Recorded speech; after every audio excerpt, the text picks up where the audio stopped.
ATM তো ছিলেন ওখানে, এটিএম এবং এসপির উপস্থিতিতে এসব হয়েছে, তারা সবই জানে।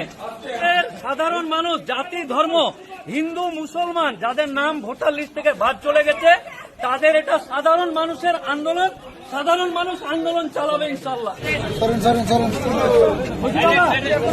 ভোটারের নাম যতক্ষণ না নথিভুক্ত হচ্ছে, ভোটার আছে, সাধারণ মানুষ আন্দোলন চলবে। সাধারণ আদালতে এনআইএ আপনাকে হেফাজতে পাঠালো না, এনআইএ পাঠাক আর সিবিআই পাঠাক আর যাকে ইচ্ছা তাকে পাঠাক, আইনের সহযোগিতা করব তদন্তে।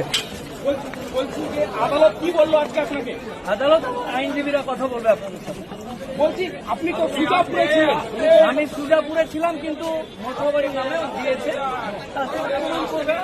আপনার সঙ্গে তো পুলিশের কথা হয়েছিল, পুলিশের সঙ্গে কথা হয়েছিল, পুলিশের কথা হয়েছিল এবং আমি এই আন্দোলনকে উঠিয়ে দিতে সহযোগিতা করেছি। কে ফাঁসালো আপনাকে?